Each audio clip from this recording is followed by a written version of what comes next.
Hi everyone, I am Lady Stars of Fire. My real name is Michelle Espinosa, and this is the weekly healing messages for February 12th through the 19th. I'm not sitting in the area you normally see me do the videos this week. I just really felt the need to be outside today, and so I'm sitting on my balcony. But you may notice cars going by because I live close to the street, and I can't help that one, so I hope that it won't bother you if I get any loud cars. Anyway, I actually feel good about this upcoming week because we have a lot going on this upcoming week. However, I feel good about it because I'm looking into the future at what is going to come out of it all in the long run. I'm not saying that this week itself will be that overly fuzzy, warm, comfortable feeling itself. No. Because there is so much energy going on. So you might feel a lot of anxiety, more or less. I am seeing a lot of stress. I'm feeling a lot of stress and a lot of anxiety off of many people.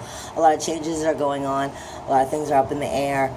Complicated, some stressful situations. And I'm being reminded by Spirit, before I go into anything else, that one of the things that we do wrong, and it's cute because what it is we try. We try to handle. We try to deal with. We try to work through the situation. And that's what we have to do. But the way we're understanding it is wrong, is what I'm being told. It has to do with like when we say, let it go. When something no longer serves you anymore, you have to let it go. You have to release it. You have to surrender it. You have to give it up to your angels, give it up to God, whatever it is that you see it as. The point is you have to let it go. We tend to try to work through the uncomfortableness. We tend to try to figure it out instead of letting it go, instead of surrendering it and releasing it. And then we become stressed out and we're trying to endure energies that weren't meant to be ours in the first place, is what I'm trying to get at. And that's what they're saying is you got to not be enduring, not try to. Okay, perfect example. When I'm dealing with some of my medium situations as a medium, I pull in too much energy and I have trouble sorting it out, and then I get full of anxiety. Okay, and this is also what gives me problems with my hearing of Spirit. And I'm told over and over again, and when I do actually listen and I do get it right, it helps. It's stop trying. Let go, release it, surrender it. That's what's causing the anxiety. That's what's causing the stress. That's what's causing the doubt, the worry, the fear. They're saying, let it go, surrender it. It's not yours to hold on to. And just breathe and just be. And then you'll start to be able to work through it because you're not trying to control it. There comes a time we have to understand, even if we're manifesting and we're changing things, because it is our life. That's a great thing. We have to take control of our life to a point, yes. But there's also the universal energies, the universal law. That can't be changed. And sometimes those bigger pictures have to be the bigger picture going on around us, the changes that have to happen to get us to that next state of where it is we're trying to go, has to happen the way it does. Otherwise, we won't get there. Nor will we it'll end up being that we stepped in the way of universal law and we messed it up for someone else. So therefore, sometimes these things have to happen and go down the way they do in order for us to get to that next page, that next journey, that next moment, that next part of our journey and where we're going in our life. And I'm just being reminded, a lot of that has to do with we try to endure when we shouldn't be enduring. We should just let it go, release it, surrender it, and just be, just breathe, and know that it's all going to be okay. And then we can pick back up where we started in a different feeling, a different energy altogether within that spot, is what I'm being told. Also, as we come into this week, like I said, there's a lot of energies going on. We have Venus that just moved yesterday, or well, actually today, and moved on February the 11th on Sunday, because I'm making the video now on Sunday, and moved into Pisces, and that's the universal 12th house. Now, the thing is, this week we have the solar eclipse, more or less in the middle of the week. It's on the 15th, and that solar eclipse is going to be taking place in Aquarius with both the sun and the moon, so your inner and your outer worlds are colliding. Then you have Mercury within 2 degrees of that, and it's in opposition of Leo, where the north node is, and Sirius. I'm going to come back for that in a little bit. But there's going to be a major amount of energy, and doors are opening during this time if you're in the right places and you're working your way through your soulfulness positively, and, you know, ascending in those areas that you have been in denial prior to yourself of. Now, like I said, the eclipse is going to be on the 15th. Then you have Mercury and the sun are also moving into Pisces with Venus at the end of the week on Saturday and Sunday, I believe. So that's going to be putting all 3 of them over there. But there's a lot of energy that's going to be going on prior to it actually moving into Pisces. Now, for the spirit guides this week, I was given, from the animal spirit guides, I was given, and I'm not going to go over them with you because I got too much to do in such a small amount of time, but you can feel free to Google them and look them up and see if and how they apply to your life. I'm given the llama, the alpaca, and I'm given the white wolf, and I am told this is the white wolf, not just the wolf, as far as spirit guides go. It is about helping us move forward and overcoming things within our life. I'm also being told, and I could be getting some of this wrong. I could, but I mean, the way that it's being given to me from spirit is just a little strange, because I keep getting to the left, to the left, to the left. And they could be speaking about the left side of the body, because there are definitely energies that are dealing with the left side of the body. But I feel like I'm being told more like to the left, what's left over. The left, what remains. What remains with us? What did we leave behind? The remains, the bones, the leftover. It could be dealing right down to, you know, what are we surrendering versus what still remains. I just keep getting to the left. So depending on what it is, it could be dealing with it in different ways for you. And I'm being told, yes, we are definitely with this solar eclipse and the changes coming in. It's pretty much stripping down to the true root so that the proper directions and changes can be made. So we're stripping down to the deepest of the energies at the truths, and then refocusing, changing it to a new focal point and redirecting is what's happening, is what I'm being told. And I don't know, because I keep being shown it, and I get it because I'm working on my own shaman path. But some people may get this and some people may not. But I think this has to do with putting your energy into, what are you putting your energy into? Because this week and this month, it's a magical month, it really is. But this month has a lot to do with the lotus flower. And the lotus flower, if you've never heard of it before, the lotus flower basically is a flower that blooms into a beautiful flower.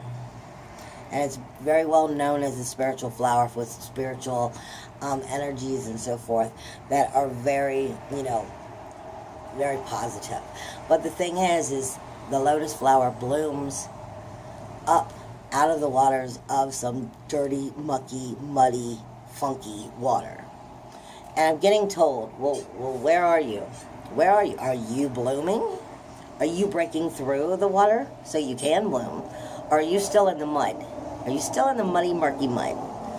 Where are you within your life? And if so, if you're like in the muddy, murky water, why are you there? Why aren't you blooming? Why aren't you breaking through?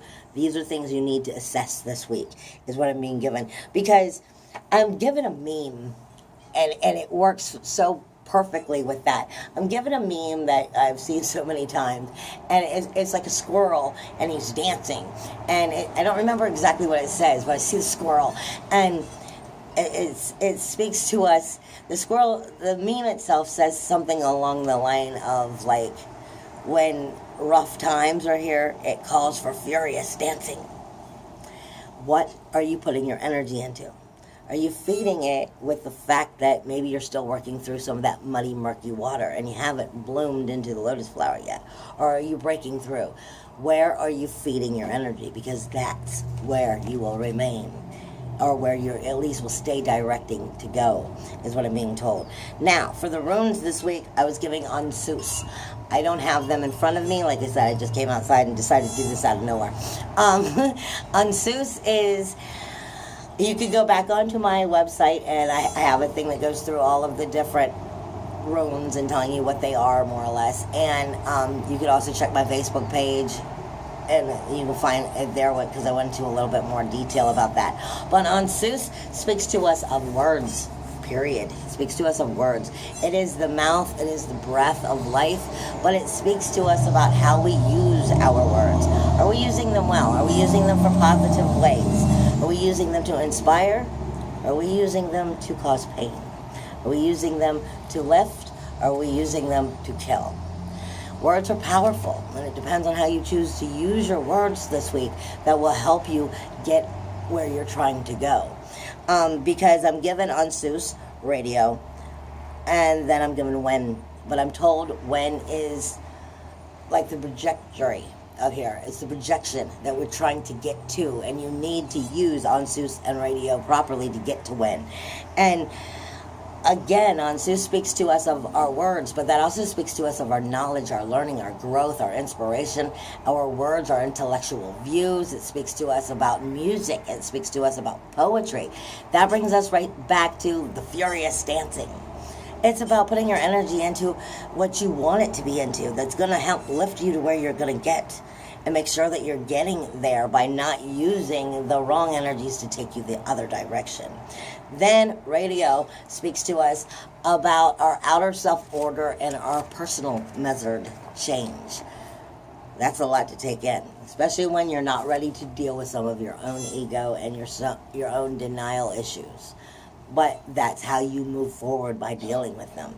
Then you have, it's about order and justice. Radio speaks to us of order and justice, the things that must happen, the preparations that must happen for the proper order and justice to fall into place. And when speaks to us of harmony and balance, finding joy within our social life, our social accomplishments, social happiness, being able to actually create that joy within our life, and remembering that when we can create social happiness, we also, social happiness, social harmony, social balance, we can also start to actually find within ourselves a deeper way of creating it for our own selves. Now, again, I'm going into the astrology now, because I'm trying to run through this as quickly as I can this week. Like I said, Venus just moved into Pisces. At the end of the week, you're going to have Mercury and the Sun also move into Pisces, but they're going to first be in Aquarius with that eclipse. Aquarius is the universal 11th house. This speaks to us of our community. It speaks to us of our teams, our groups, our memberships, our friendships. It speaks to us of, what we are presently active in. It speaks to us of our outer world outside of our personal home, but where it is our life takes place within the next level, outwardly within our life. And this can also deal with work and working environments too. So it speaks to how you're seen and how you're viewed, as well as how you choose to view yourself on the outside world within the community, is where this universal energy takes place during the eclipse. Now you've got the new moon. Somebody's upset. You've got not the new moon. You've got the solar eclipse taking place with the sun and the moon, and 2 degrees away is Aquarius. Not Aquarius, is Mercury. And Mercury is communication. That right there is why Ansu is coming up during the rooms when I go to them. Because of this energy, it's your inner world and your outer world coming together in the outer community is where that solar eclipse is going to take place. Your solar eclipse is speaking to both the inner and outer world, your moon, your intuitive self, your emotional self. But it's also speaking to the sun, your core energy, your shine, what it is you're known and seen for. And then the communication that you have to communicate with yourself as well as with the community. So these are changes coming in that are going to start to make that change as we move into March. As well as in March, you've got Jupiter going retrograde and Mercury will be going retrograde. Then we're going with the Sun, and Mercury is moving into Pisces, the universal 12th house, as with Venus at the end of the week, basically, is when the Mercury and the Sun moves. And the universal 12th house speaks to us of what it is that we need to heal, because you can't move forward with a new cycle until the healing has been made, addressed, seen, worked on of some form. Because the 12th house speaks to us of the healing that is needed, but in deep denial. What it is we don't see, what it is we don't want to work with, what it is we don't want to view. Because that's why it's the 12th house. It's what we don't want to admit, what we don't want to see, what we don't want to be honest about. But Pisces is a very special energy itself. Pisces is where the magic is. It's ruled by Neptune. And Neptune is in Pisces right now. So is Chiron. So that's giving that an explosive energy of healing, but of magic. And Neptune has a way of playing with Pisces in that sense, because it can bring such compassion, such love, such enjoyment of life throughout the magic and the nostalgia. But it also has a way of trickery, of are you creating from what is possible to create? What is new? What is now able to create? Or are you still hanging on to nostalgia and living in a world that will never be because it's already past? And that is the trick of Neptune, of knowing Neptune in Pisces 12th house, of knowing if that healing is taking place or not. Are you in the proper magic, or are you in a denial magic? You've got the Sun coming in, again, Venus coming in, Mercury coming in. All this week was bringing so much energy, but then throughout the rest of the month is where that healing is going to start taking place. Now, you've got, for positive energies this week, you do have Chiron, again, like I said, in Pisces in that 12th house, speaking to Jupiter in the 8th house of Scorpio. Okay, your 8th house universally is where what it is that relationships own. It's not the relationship in itself, it's what the relationship owns. Taxes, cars, bills, rent, children, child support. What is it that the relationship brings to the table? But it could also be the relationship you have with work. Communication at work. It could also be, being able to get to work. I mean, what is the relationship bringing to the table? Finances, money. So all of this is coming in a way of bringing a new healing by addressing what has been in denial, what has been not being healed, because these things have to come to the surface.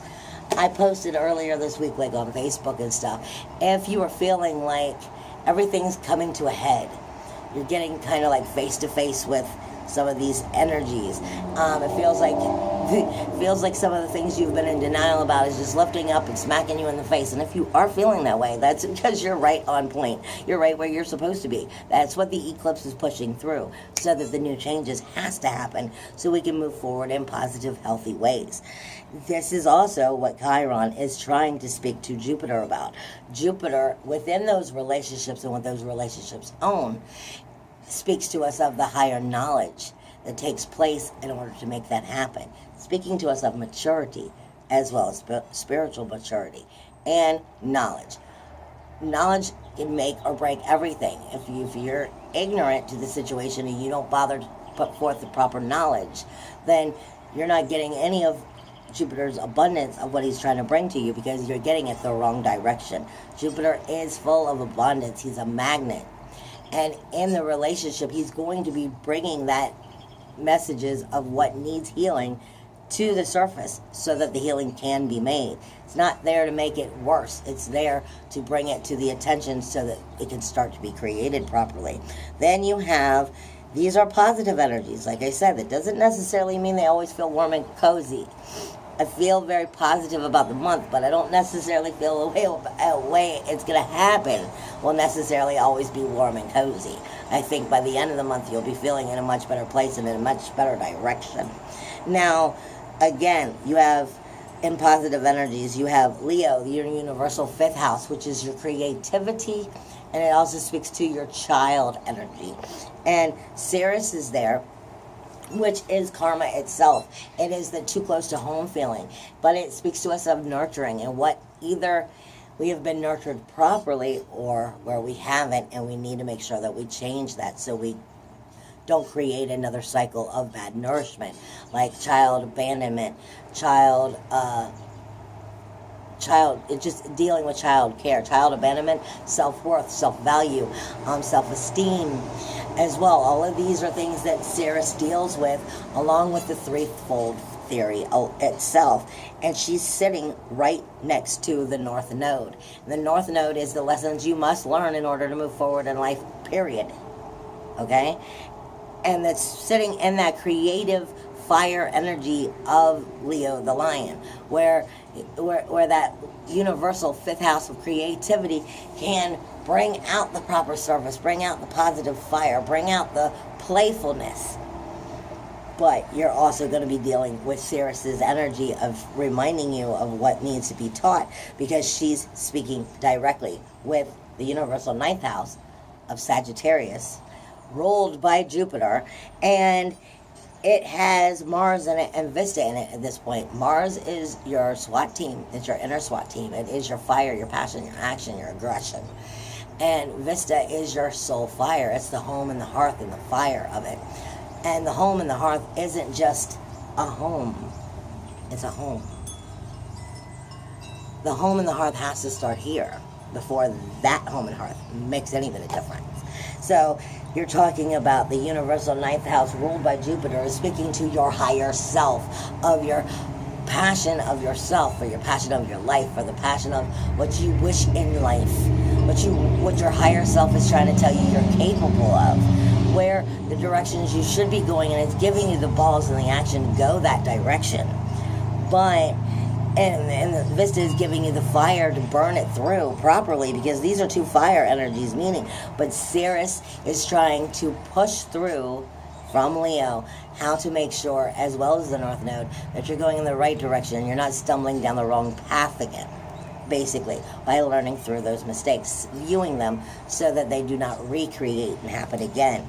Now you have sextiles, where Aries, the universal 1st house, has Uranus, and it is sextiling Aquarius, where the eclipse is taking place. This is a positive energy during that. So Aquarius is the fireworks. Aquarius is the one who's not afraid to go out and take on City Hall. Aquarius does not live by anybody's rules. Aquarius makes their own rules up, and you will not change that, period. And you've still got until the end of the week Sun and Mercury and Juno there, right there where the eclipse is going to take place. So that's your inner world, your outer world, because of the sun and the moon. It is your shine and your core energy, your communication. But Juno is the kicker there. Juno is the sacrifice and the commitment that needs to be made in order for it to happen. She's going to be speaking to you all week, and speaking all the way back to Uranus, which is your independence, your individuality, your uniqueness, your freedom, and how to get it. Basically, she's going to be helping you create that. Now, Pisces, Neptune, and Venus are going to be speaking to Lilith and Saturn. Venus, again, is not love. I don't care how many times people say it. Venus can bring love. Venus can charm your way into creating love. But Venus tells you what it is that makes you love it, why you love it, whether it's a human being or material things. I love pillows. I love my furry blankets. I love my candles. There's reasons why I love them. I love my furry blankets because I like the way they feel on me. I like the touch of them. I like my candles because of the way they smell. There's reasons. Venus speaks to you about your senses, whether it's emotional or actual physical senses. And she speaks to you about what you like and what you don't, and how to bring more of it and how to not get more of it if you don't. I say all the time, if you put your hand in an oven at 350 degrees, it's been baking cookies, and you pull your hand out and pull the pan out with your bare hand without an oven mitt, you will burn the shit out of your hand. That is Venus saying, ow, stop, that hurts. Venus is not only about love. She is about the senses and why they are the way they are, both emotional and physically. And she is sitting there with Neptune, which is helping you to create the magic that you want and make it so it can become positive, giving you that oomph of actually help getting over that hump, because they are speaking in a sextile, which is a harmonious energy, directly with Lilith and Saturn. And this is speaking to you of your walls, your boundaries. And Lilith is enforcing the fact of, you're not going to make me do anything I don't want to do. So they're helping you create these new walls, these new boundaries, so that it can be a strong foundation for you to actually move forward in. As long as you're, being positive about how you're bringing it out. Because like I said, it goes all the way back to Unsus and how you're speaking this week. Along with the fact it's order and justice is taking place. You cannot get in the way of natural law. You have every right to work on your own life, but you have to understand there are bigger pictures going on out there, and you are part of that. Now, you also have a sextile going on with Pluto, which is death, decay, and destruction, for rebirth, renewal, and regeneration, which equals change, baby. And that is taking part in Capricorn, which is where the foundation is made for the universal 10th house. But that also speaks to your careers, but it also speaks to your outer community on how you're looking at the situation. It is speaking to Scorpio and the 8th house and those relationships and what they own. So this can be a very positive thing, because Scorpio is not just the universal 8th house and what it is they own. Scorpio is mystery itself, period. Scorpio is mystery. It holds fertility within it. It holds birth, death, and rebirth within it. It's the only sign that can do that. So it brings to you the re-resurrection of your own self within the new direction of this year. And it's talking to you about what needs to change, which you've got to let go of in those positive ways and being able to actually do it. Now, for the challenges this week, you have, like I said, that eclipse energy is going to be having a conversation that's not going to be comfortable with Jupiter. You're going to have Juno, Mercury, the Sun, and the Moon all in Aquarius. Aquarius, again, is where the balls are. It's where the fireworks take place. Where you're like, oh my God, I would have never thought that person would have done that. Basically. And it's in the outer community. So it's the person who's finally going to stand up for themselves.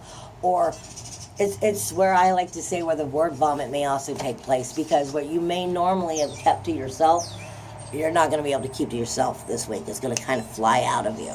And that's why it takes you back to Unsus again about making sure you're using your words properly. Because you can kill the situation or bless it, basically. And Aquarius is speaking directly to that universal 8th house, again, of what those relationships own within that community and what it brings to the table. But it's not getting along with Jupiter. So what I'm saying is Jupiter again. Jupiter is your higher knowledge, your higher abundance, your manifestation. It is the magnet. It is where your higher growth can take place if you choose it. And it's begging you this week to be mature. Okay? Because be mature, you do this smart, do this intelligently, so that the abundance and the manifestation that Jupiter is going to bring will bring it to you positively. And Jupiter is begging you because he's going to push those buttons to see if you're mature enough, basically, especially when that eclipse hits. Then you have Sagittarius in the 9th house, again ruled by Jupiter, trying to speak to your higher self, is also having a conversation, because right there is Mars and Vista again, but this time it's speaking to Neptune and Venus And it will speak a little bit to Chiron in midweek. But, so it's speaking to your higher self in general, your warrior within, your passion, your aggression, your fire, of everything that is important to you and your soul, is speaking to that 12th house of what needs to heal and why hasn't it healed. And Neptune and Venus are going to bring up stuff that you're wanting to stay in denial over. The whole point is you have to get out of it. You have to work through it. Uranus in Aries is also squaring Lilith and Saturn. So your independence, your individuality, your freedom is going to be in question with these rules and boundaries. And are they being set properly? Are they set properly for you? And if not, why? And if not, why? Again, why haven't you started to change it? I love you. I hope that you have a very wonderful week. And like I said, it's going to be a magical month. Just not exactly in the most warm, fuzzy, lovey, touchy-feely way. Bye, everybody.